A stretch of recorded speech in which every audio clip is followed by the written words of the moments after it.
Hello, dear reader. Welcome to my library. Is there any story in particular you'd like to experience today? I see you've recently requested a story about a tomboyish girl who desires love, and about a vampire queen and her pet as well. Maybe you'd like this one. It's about a childhood friend who wants you to stay in your hometown with her. Very sweet, wholesome, and is another friends to lovers, which you seem to enjoy. Huh? You aren't here for a story today? That's surprising. Then how can I assist you? Me? You're here for me?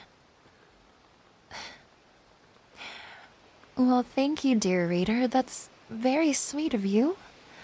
I never once considered that you'd want to meet and hear about me at all.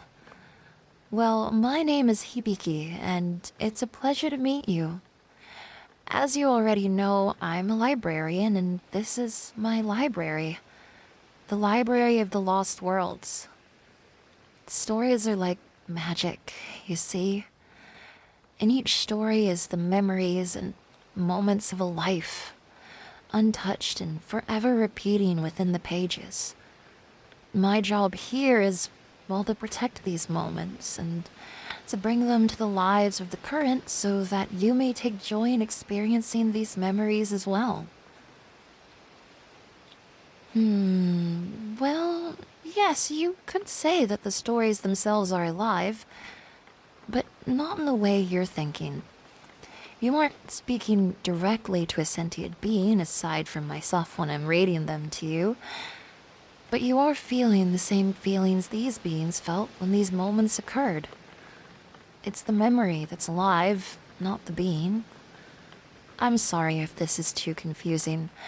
I never expected to be actually able to share this knowledge, but lately we've been getting many more readers here, and well, maybe times are changing.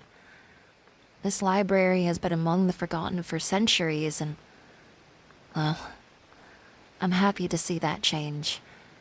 Thank you for listening to me. Speaking with another person directly is such a different experience than simply conveying words through stories to you. Since you'd like to be here with me today, how about we head over to some of my favorite sections and, well, I can show you around the library. Oh no. Ow. Oh my. I'm so sorry, dear reader. I seem to have fallen right on top of you. You didn't bump your head, did you? Oh, I'm rather close, aren't I? I'm sorry about that. I'll get off you immediately. My apologies. I've always been rather klutzy, and while it's not normally a big issue, I'm not used to being so close to a reader before, so this never really had a chance of occurring. Oh no, your face is so red. Are you sure you aren't injured?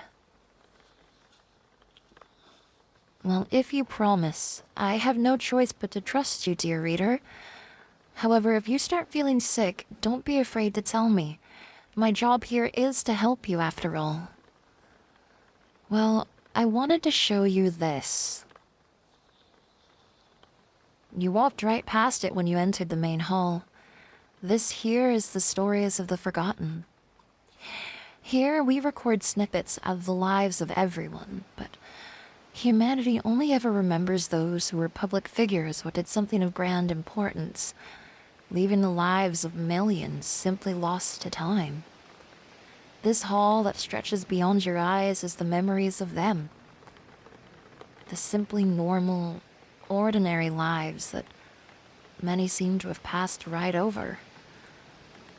I know you and many other readers love to hear about dastardly villains, succubi and vampires with power and control, or that of princesses and kings and queens.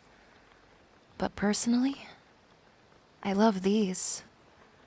In fact, the amusement park date story I read the other day was from here. Her name was Amelia, and she was such a kind soul. She was filled with love and joy even with the pain she experienced all the way into her final years. But beyond her love, she didn't really have anyone else in her life. So her life was recorded here much faster than most. Did you enjoy her story? Maybe I shouldn't ask. I fear you might answer in a way to appease me after what I've just said, but I sure hope you did. How about this one? This story is about a low-level slime girl who fell in love with the first adventurers she met, rather than fight them. Her story is filled with so many silly moments where her heart takes all the control, and she fails to look at the world around her. Yet, it's very endearing.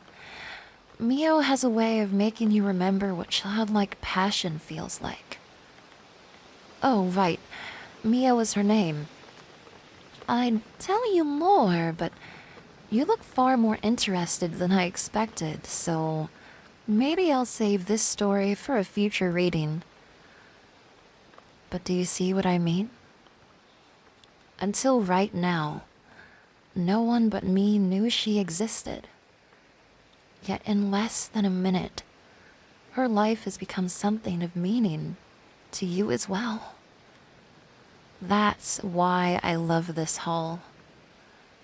It's very much my main reasoning for continuing to stay here and dedicate my consciousness to this library.